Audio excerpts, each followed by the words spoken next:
October the 7th, 2021. Winnie the Pooh. Hard and soft consonant focus.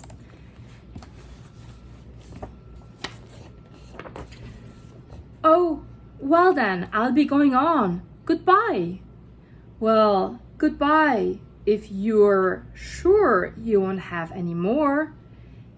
Is there any more? Asked Pooh quickly. Rabbit took the covers off the dishes and said, "No, there wasn't." "I thought not," said Pooh, nodding to himself. "Well, goodbye. I must be going on." So he started to climb out of the hole. He pulled with his front paws and pushed with his back paws, and in a little while his nose was out in the open again. And then his ears, and then his front paws, and then his shoulders, and then... "Oh, help!" said Pooh. "I'd better go back." "Oh, bother," said Pooh. "I shall have to go on." "I can't do either," said Pooh.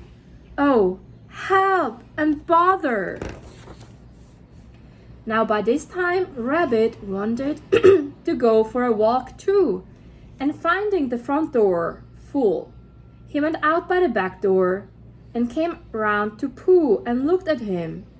"Hello, are you stuck?" he asked. "No," said Pooh carelessly, "just resting and thinking and humming to myself. Here, give us a paw." Pooh Bear stretched out a paw, and Rabbit pulled and pulled and pulled. "Oh," cried Pooh, "you're hurting." "The fact is," said Rabbit, "you're stuck." "It all comes," said Pooh crossly, "of not having front doors big enough." "It all comes," said Rabbit sternly, "of eating too much." "I thought at the time," said Rabbit, "only I didn't like to say anything," said Rabbit. "That one of us was eating too much," said Rabbit, "and I knew it wasn't me," he said. "Well, well, I shall go and fetch Christopher Robin."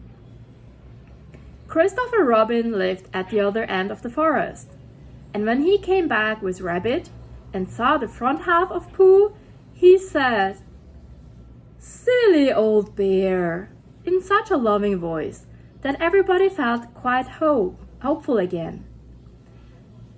"I was just beginning to think," said Bear, sniffing slightly, "that Rabbit might never be able to use his front door again, and I should hate that," he said. "So should I," said Rabbit. "Use his front door again?" said Christopher Robin. "Of course he'll use his front door again." "Good," said Rabbit. "If we can't pull you out, Pooh, we might push you back." Rabbit scratched his whiskers thoughtfully and pointed out that when once Pooh was pushed back, he was back. And of course nobody was more glad to see Pooh than he was. Still, there it was. Some lived in trees and some lived on the ground, and... "You mean I never get out," said Pooh. "I mean," said Rabbit, "that having got so far, it seems a pity to waste it." "Waste it?" Christopher Robin nodded. "Then there's only one thing to be done," he said. "We shall have to wait for you to get thin again." "How long does getting thin take?" asked Pooh anxiously. "About a week, I should think."